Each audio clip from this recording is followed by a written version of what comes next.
Салом алейкум марду, ма Парвиз ай Нью-Йорк. Ҳам имрӯз дар меҳмонӣ мо яке аз адвокатои шинохта, яке аз адвокатои иммигратсионе ки дар Нью-Йорк аст, адвокате ки бисёр ёрдамш мераса барои мардуми мо умуман дар тоҷикое ки дар Америка ҳастанд ёрдам мерасона. Вақти қиматшона дариқ наёфта катима ҳамсуҳбат шидан. Якчанд савол доштум нисбати грин карта, нисбати визаҳое ки атмена шуд, нисбати именно қонуни охирон Трамп президенти Америка бировардагӣ. Барои ҳамин тамошо кунен, бародара дастгирӣ кунен. Ҳар ҳафта, ҳатто дар як ҳафта 2 бор дар фейсбук, дар канали фейсбукаш азиз видеоҳо мебарорад, вебинар мегузаронанд бепул ба мардум тарзи иммигратсия, тарзи савол-ҷавоб барои суд ва умуман қиниҳое ки шумо дар Нью-Йорк мекашед, дар ҳамон мавзӯъ якта ҳар ҳафта видео мемонанд. Дароен подписатсия кунен, ягон саволтон бошад дар таги ҳамин комментария, дар таги ҳамин видео метавонед комментария монед, ё ин ки худашон ё ман дар омада ба шумо саволотонро ҳаракат мекунем ҷавоб диҳем. дар амони алло бошен, видео тамошо кунен. Аз шумо як лайк ва дастгирии ҳамин бародар саломат бошем. Рафтем. This is New York.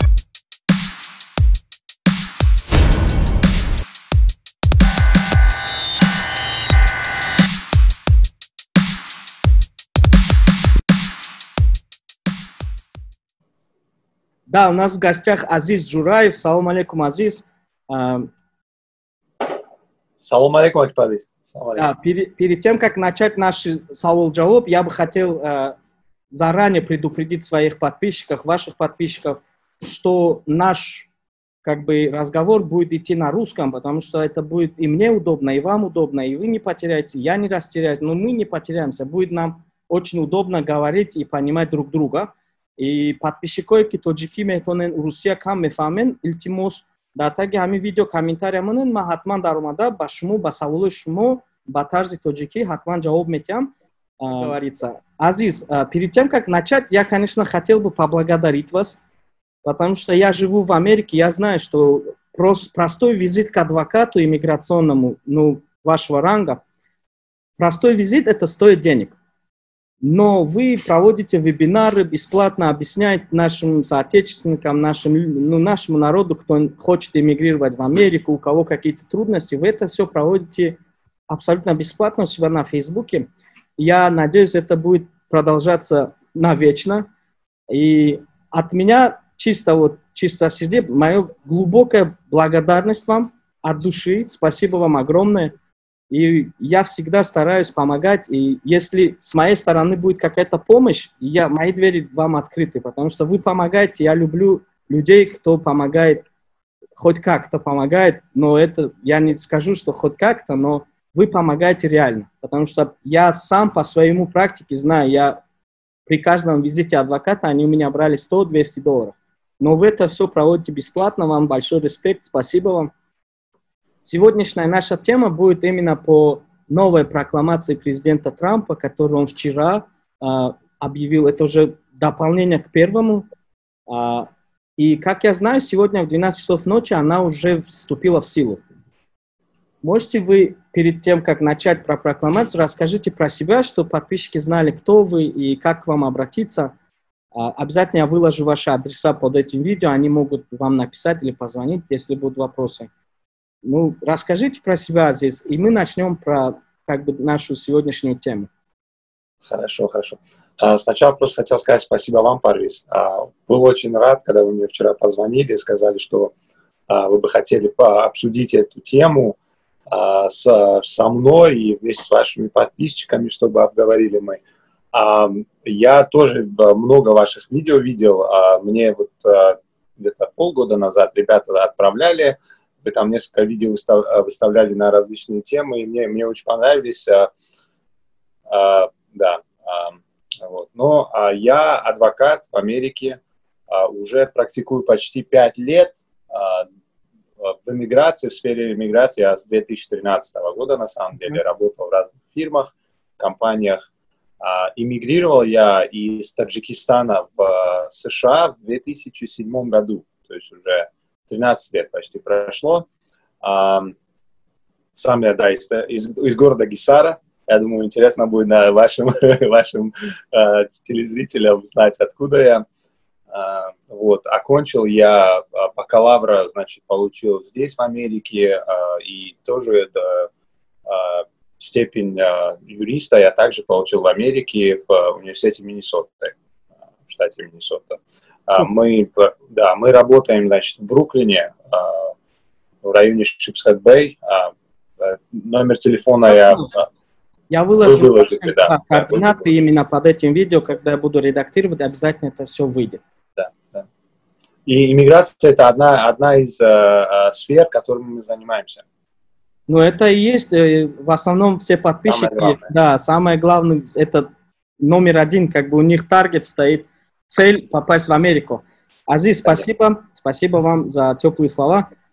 Давайте перейдем к прокламации президента Трампа. Я просто займу ваши 10 минут, так как у вас будет, в четверг у вас будет вебинар именно по этой теме. Я не хочу тоже занимать ваше время драгоценное. Можете коротко сказать, какие визы задействовал именно вот эта его последняя прокламация? Первая была по иммиграционной визе, где очень сильно все надеялись, что он ее не продлит. Там, и вторая уже идет по неиммиграционной визе. Да, да, то есть... Рассказать про прокламацию, ну, минуту-две. Конечно, конечно. То есть прокламация касается 3 виз. H-1B и всех родственников людей, которые приезжают на H-1B. H-1B – это рабочая виза, которая дается людям, которые работают в Америке. Родственники получают H-4, им также поставлен отказ. Также она касается всех видов J-визы, то есть work and travel, J-визы, няни, au pair. Есть еще company J1, то есть люди приезжают, работают в различных компаниях, но на короткий срок. Все эти люди, к сожалению, до 31 декабря не смогут приезжать в Америку. А также L-визы. L-визы даются работникам иностранных компаний, которые хотят приехать в Америку и работать в Америке. И им также поставлен отказ до 31 декабря. Понял. Такой вопрос про J-визы. Я читал, что он именно указал некоторые категории J-виз. J-визы, они делятся же на 13 частей, и он как-то указал на вот эти J-визы, то есть доктора, там, и я просто не помню. Это как бы, раз он сказал J-визы, значит все J-визы входят, правильно? Или там есть какие-то нюансы, что он может принять как бы некоторых студентов под визой J? То есть, смотрите, там четко прописано, все J-визы, при которых люди имеют право работать в Америке. Какого-либо рода работа. То есть, есть J-визы, которые сюда приезжают учиться. Да. К ним этот закон не относится. Понятно. Окей, супер. И спасибо еще раз. Давайте пройдем к основному вопросу, к DV 2021. Те люди, которые недавно проверили 6 июня, но который должен был в мае быть, они продлили на 6 июня. Как этим людям быть? Заполнять ли им DS-260 или подождать до конца года? И еще один вопрос сразу задам. Если выберет президента в ноябре еще раз, повторно, то как вы думаете, продлит ли он вторую прокламацию, которая может задеть очень сильно новых победителей Green-Card? Да. То есть ответить на первый вопрос, DS-260 надо заполнять обязательно, 260, потому что по тому, как вот этот закон сейчас прописан, да, очень много в нем нюансов и вещей, которые на самом деле считаются незаконными по законам Америки. То есть уже есть много судебных дел, которые сейчас рассматриваются федеральными судьями в Америке, которые рано или поздно скажут, что некоторые части этого закона не действительны и отменят его. Вот. Поэтому DS-260 надо заполнять, не думать. Даже если до 31 декабря он будет продлен, у вас будет возможность, как только придет 1 января, дай бог, вас вызовут на интервью. По второму вопросу, я думаю, он это обязательно сделает. Надеюсь, он не выберет, конечно, в ноябре, но это Трамп.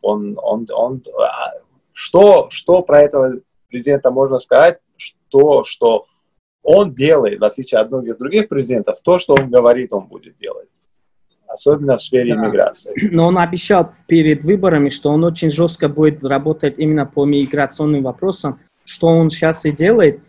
Конечно, вчера мы, когда с вами говорили, вы сказали, что надо подождать до того, как ордер примут, но, к сожалению, ордер приняли. По этой прокламации он там внятно пишет, что органы дали ему какую-то модифицировать этот план. Как вы думаете, стоит ли ждать, что за вот эти 20 дней кто-то обратится к нему с изменениями и будут ли какие-то изменения? Да, то есть секретарь Госдепартамента по этой прокламации имеет право каждый месяц советовать президенту вводить новые изменения в эту прокламацию. Вот. Будут ли они это делать, я не знаю. Скорее всего, таких действий не будет, по крайней мере, до выборов точно. После выборов я не знаю. Другое дело, что именно прокламация говорит, в ней прописывается такая вещь, и, может быть, вы у меня про это еще спросите, но там прописано, что если выдать человеку грин-карту в интересах государства, секретарь Госдепа имеет право выдать ему грин-карту. Такая ситуация уже была в 2017 году с travel ban, который был против 6 или 7 мусульманских стран. Да. И вот само государство сказало, что вот эта прокламация не касается DV-лотерей.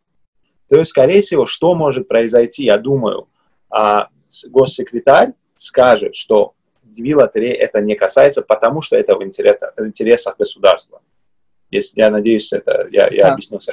Я читал этот пункт, там был national interest, именно указали насчет national interest, значит, они могут как-то это сделать. Значит, по нашему вопросу ответ такой, значит, те, кто выиграли в ноябре, в июне, кто проверял и выиграли грин-карту, значит, им надо заполнять DS-260, и будем ждать новых,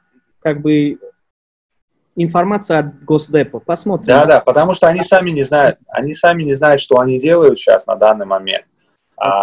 Еще даже консульства даже еще не открыты во многих странах, поэтому посмотрим, что будет через месяц, все может измениться.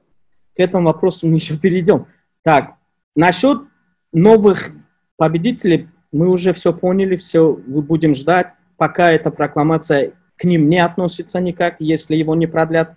Значит, идем по тем людям, которые выиграли грин-карты, ждут очереди в интервью, отправили свои сканы документов.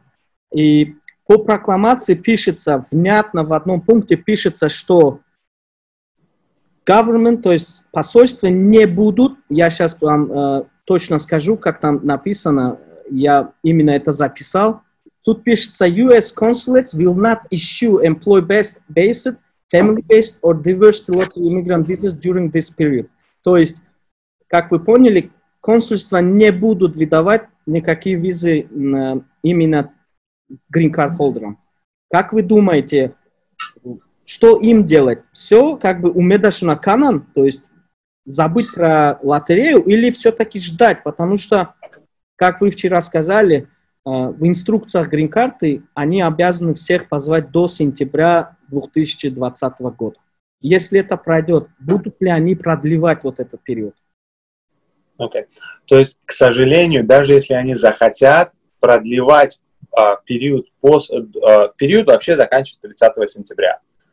По закону они не смогут продлить этот период, потому что только Конгресс имеет такую силу, а Конгресс в этом случае особенно сейчас, не особо работает с executive, с президентом, так скажем. То есть, получается, продления не будет.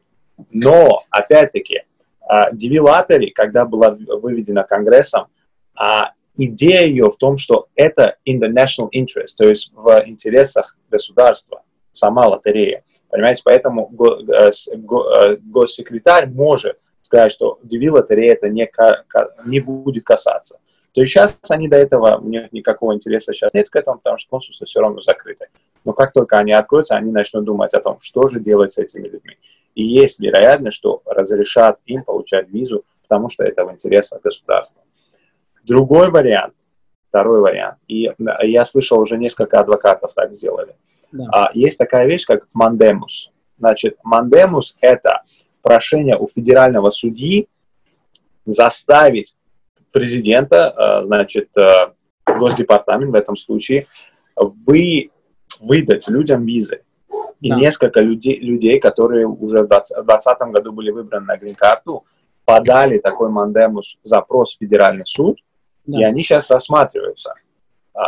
Вот. И то есть вашим телезрителям, может быть, если у кого-то есть деньги, имеет смысл нанять адвоката, да. И это нужно уже делать срочно, потому что мандемус около 60 дней занимает, то есть вам нужно уже сейчас это начать делать. Нанять адвоката, засудить государство, заставить их выдать грин-карту через лотерею. Как вы думаете, сколько обойдется им, чтобы начать вот этот кейс? Каждому по, как бы, выигрышу? От 3 до 6 тысяч, может. В зависимости от ситуации, где вы находитесь. А вот то, что вы сказали, они персонально или надо это групповую подавать на президента? Можно групповую, можно персонально. Но мандемус, у него, к сожалению, он не имеет прецедентной силы. То есть, если кому-то выдали грин-карту по мандемусу, это не значит, что государство обязано другим выдавать. Судья может такое решение вынести, но не обязан. Понял, понятно. Спасибо. Такой вопрос.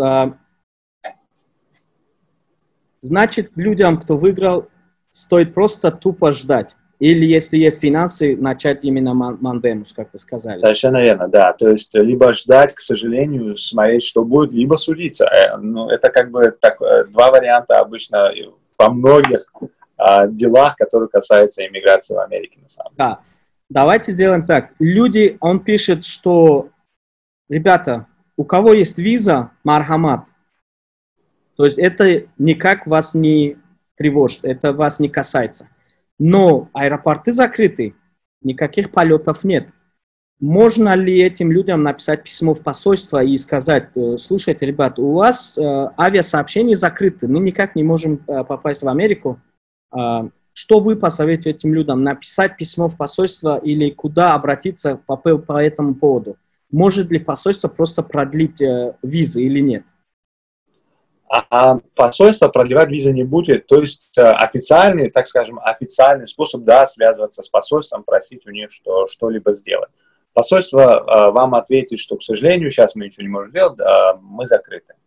А то, что вы сказали, что авиалинии закрыты, на самом деле это не совсем корректно, то есть вы правы, в официальном виде это правда, да. Но очень много чартерных рейсов все еще ездит между Таджикистаном и Америкой, просто вашим телезрителям, людям, которые вас смотрят, советую, ищите варианты, как ехать в Америку. Из России каждую неделю несколько самолетов ездит, из Узбекистана до сих пор ездят. Находите чартерные рейсы, если у вас есть виза, въезжайте в Америку. Все.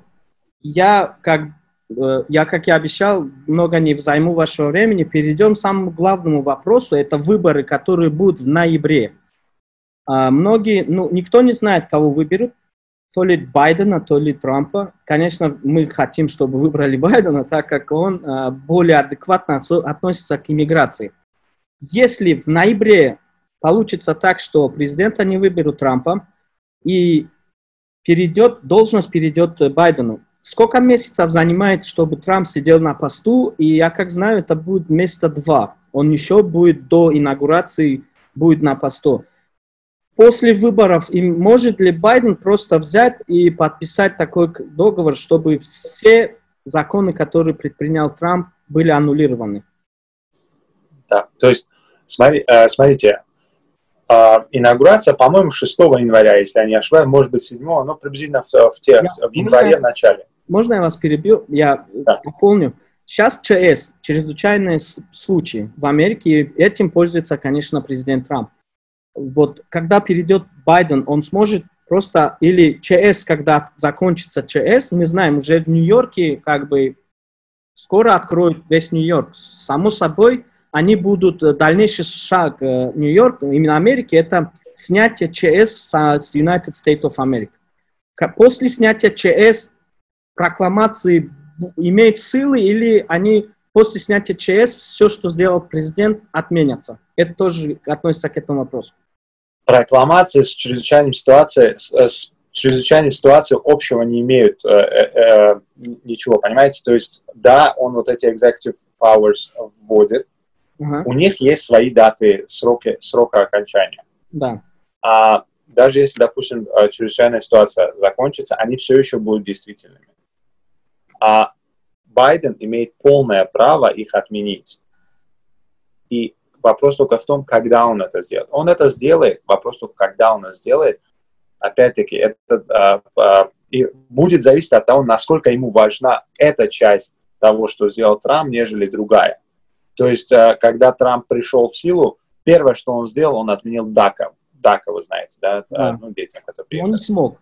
Да, он имел полное право, он это сделал. А то же самое сделает Байден, вопрос только когда. Понятно. Ну, в общем, все вопросы по прокламации я уже задал. В основном то, что касалось 80% моих подписчиков. И многие подписчики попросили вас, чтобы вы сделали такой короткий обзор, вебинар по сельхозвизе, то есть по колхозникам. Agricultural, да. Да, они говорят, я где-то читал, что в Калифорнии они нуждаются именно в agriculture workers. И сможете ли вы после, конечно, я не знаю ваш schedule, не знаю ваше расписание, возможно ли вам сделать такой короткий вебинар, и я бы поделился со всеми моими подписчиками, как попасть именно agriculture workers по визе. Я как знаю, они то ли 2 года, то ли 3 года, они дают визу, чтобы из Таджикистана или из каких-нибудь стран приехали именно сотрудники колхозов, сельхозов, чтобы работали в Америке. И сможете ли вы уделить свое время и сделать вот такой короткий вебинар по этому вопросу? Конечно, да, давайте сделаем. Я вам не могу сказать. Извините, вам придется вот это срезать. Я вам не могу сказать, когда. Постараюсь сделать на следующей неделе. Хорошо, Акбар? Все, супер. Да, единственное, что могу сказать, что agricultural visa, она больше легче выдается людям из Мексики из-за нафты, да, договора нафты. Людям из нашей страны немножко сложнее это сделать. Вот. Но давайте об этом обязательно поговорим. Хорошо? Девушка выиграла грин-карту, но она была здесь J1 визой. Выехала, никаких правил не нарушала, по закону приехала, отучилась, уехала в Таджикистан в прошлом году и выиграла грин-карту 21. Стоит ли ей подавать или ждать 2 года? То есть грин-карта как бы прогорится. Что ей делать? Смотрите, а когда она приехала в Америку? Она была здесь год тому назад и улетела недавно чартерным рейсом обратно в Таджикистан. Буквально. То есть еще 2 года не закончилось, да? 2 года считается за границей Америки или в границе? Считается то, что ваше прибытие в Америке тоже считается в эти 2 года или нет?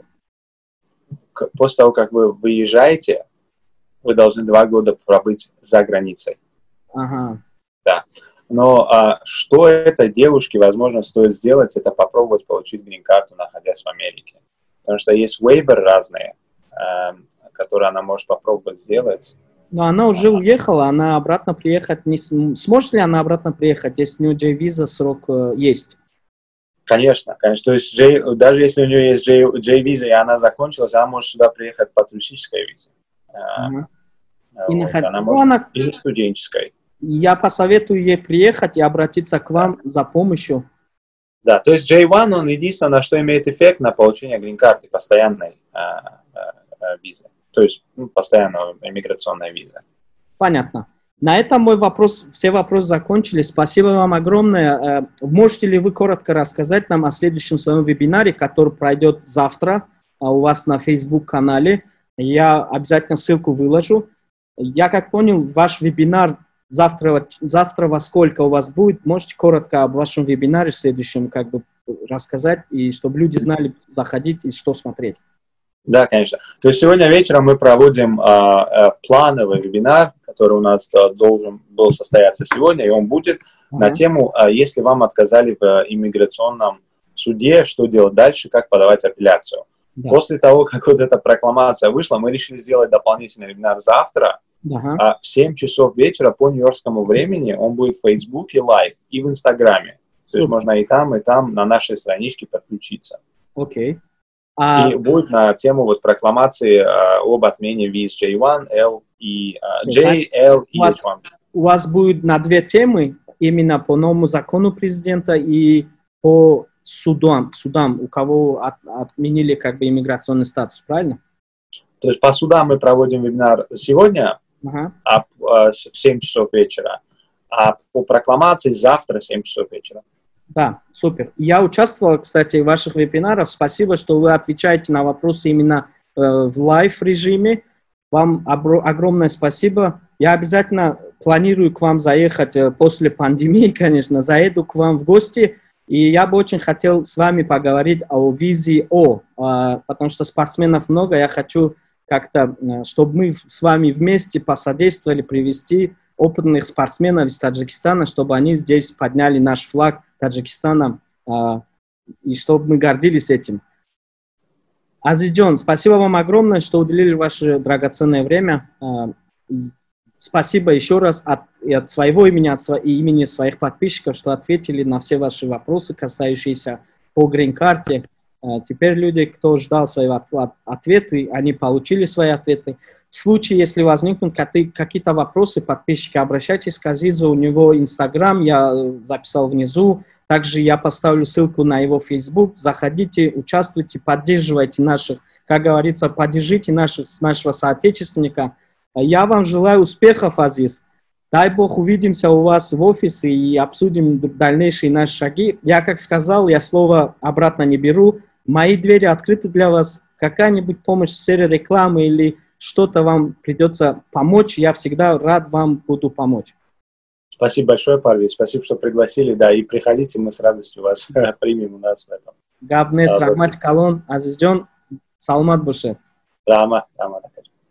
ҳамин суҳбати мо бо Азиз Ҷураев, бо адвокати иммигратсиони Америка тамом шуд. Умедворам ба саволҳои шумо бисёриётон ҷавобаша гирифтем. Оянда видеои мо бо Азиз насиб бошад дар офисашон мегузарад нисбати спортсменое ки мехоҳанд ба Америка расанд, тарзи пур кардани анкетаҳои спортсменои тоҷик ба Америка насиб бошад, як навори дига тайёр мекунем. ҳозир камтар Азиз серкор, раҳмати калон барои ки вақтшона ба мо сарф кардан, барои Америка омаден, хутон баъд мефаҳме ки адвокатҳо вақт доранд, надоранд.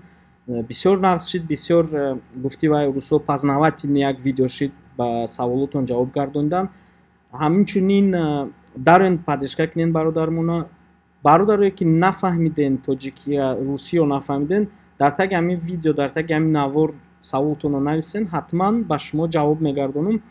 боқӣ дар амони худо бошен. То боздид ҳама каса салому алейкум. Зиқ нашавен, интизор шавен кани бинем дар давоми 20 рӯз ягон хел тағйирот мешад ё намешад. умедтона накунен. подписатсия кунен, лайк монен дар видеои ман, подписатсия кунен то фаҳмен барои навигариҳое ки нав ба нав мебиёяд аз департамент, аз именно госдепи Америка нисбати грин-картаву нисбати дигаргуниҳое ки муҳоҷирати тоҷик ба зарараш мерасад.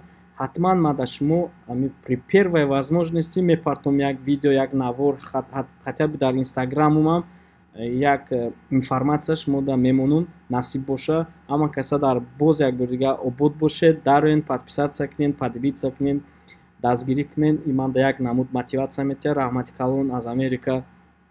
хуш омаден.